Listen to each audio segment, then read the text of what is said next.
This is ERi-TV, dear viewers. Welcome to English News Broadcast for this hour. Coming up are the major headlines for today, January 4, 2025. International Conference on Eritrea Studies opens in Asmara. Elections for area administrators and managing directors in Ad-Duhala and Maimenen. Development of China-Africa ties. And Turkey's goods exports reach record high.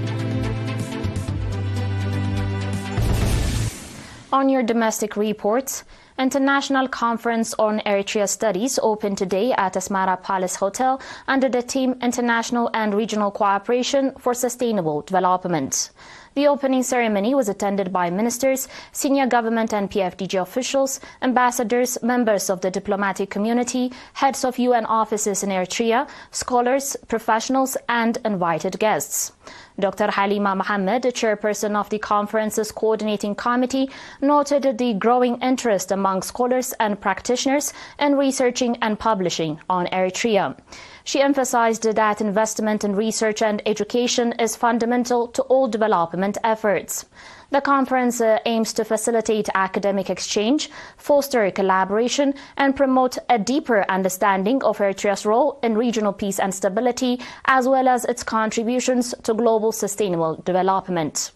In his keynote address, Mr. Yemane Gebremeskel, Minister of Information, said that the research papers on a broad spectrum of themes selected for discussion during the next 3 days will immensely enrich development-oriented academic research in the country. Furthermore, Minister Yemane emphasized that another invaluable spin-off of this conference will be its impact and contribution in debunking and rectifying the stifling negative narrative on Eritrea that has been pursued for almost 2 decades now without let-up by major legacy media outlets and associated think tanks. At the conference that will continue until 6 January, 154 research papers will be presented, including on natural and social science, agriculture and natural resources, archaeology and national heritage, diaspora opportunities and challenges, economic development, environment and climate change, language and linguistics, law, politics and regional and global issues, science and technology, as well as folklore and music. 70 of the research papers will be presented by Eritrean experts from inside the country and abroad. Academicians, experts and researchers from Germany, Italy, the UK, People's Republic of China, Russian Federation, Hungary, India, Egypt, Uganda, Somalia, the US, Canada and others are attending the conference.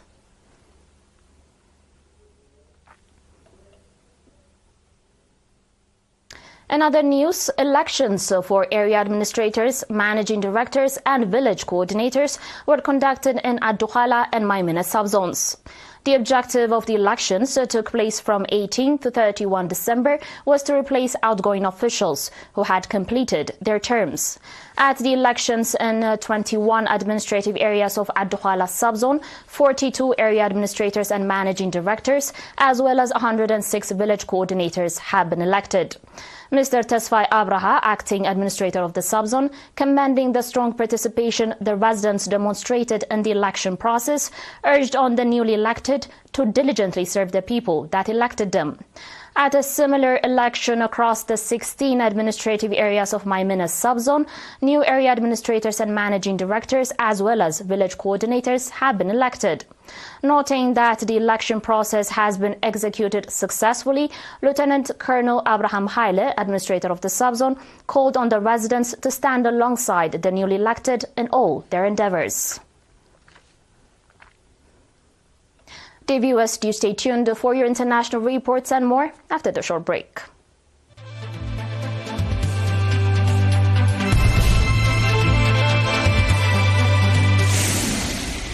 Welcome back.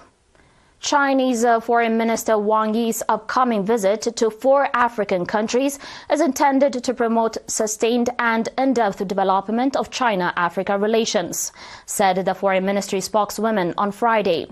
One will visit Namibia, the Republic of Congo, Chad and Nigeria from January 5 to 11 at the invitation of these countries. This is according to Mao Ning, the spokeswoman at a press conference in Beijing. Mao said that this marks the 35th consecutive year that the Chinese Foreign Ministry would visit Africa on the first overseas trip at the start of the year. At the Beijing summit of the Forum on China-Africa Cooperation last year, President Xi Jinping proposed upgrading bilateral relations between China and all African countries having diplomatic ties with China to the level of strategic relations, and elevating the overall definition of China-Africa relations to an all-weather China-Africa community with a shared future for the new era. Xi said that China and Africa need to jointly advance modernization in 6 aspects and promote implementation of 10 partnership programs of action, which have received warm response from the African side. According to Mao, Namibia, the Republic of Congo, Chad and Nigeria are all friendly cooperation partners of China. Still on your international reports, Turkey's goods exports in 2024 increased by 2.5% compared to 2023, reaching a record high of $262 billion. President Recep Tayyip Erdogan announced this on Friday. For the entire year, we set a new record for export figures in the history of the Republic, Erdogan stated during an event in Istanbul announcing the 2024 export figures. Istanbul, Turkey's largest city, leads the exports with a total of $56.8 billion.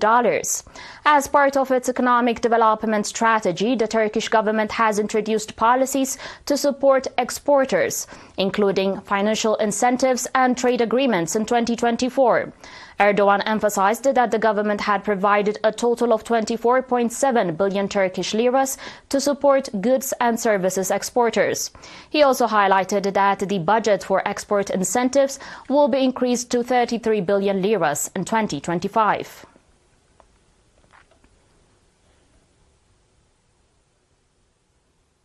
On today's final report, last year witnessed an unprecedented surge in the wealth of the world's richest individuals. According to Bloomberg Billionaires Index, the combined net worth of the world's 500 top earners reached $10 trillion for the first time on record in 2024. The total value of the fortunes tracked by the index stood at $9.8 trillion on Monday, December 30, down slightly from a December 11 peak of $10.1 trillion. This figure is similar in size to the combined GDPs of Germany, Japan, and Australia. This is according to data from the World Bank. According to the index, the most significant gains came from tech titans, including Elon Musk, Mark Zuckerberg, and Johnson Huang. The 10 top earners list also includes Oracle founder Larry Ellison, Amazon's Jeff Bezos, Dell Technologies CEO Michael Dell, and Google co-founders Larry Page and Sergey Brin. The 8 jointly gained more than $600 billion this year, which is 43% of the $1.5 trillion increase among the 500 richest people tracked by the index.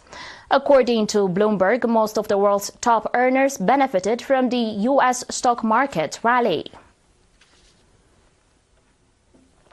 The viewers, that was all with your domestic and international reports for today, and our recap of the major headlines. International Conference on Eritrea Studies opens in Asmara.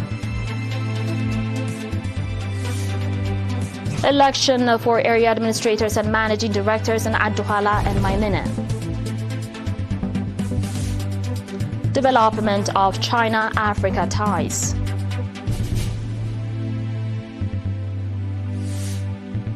And Turkey's goods exports reach record high. That's it for today, dear viewers. Thanks for watching and have a good one.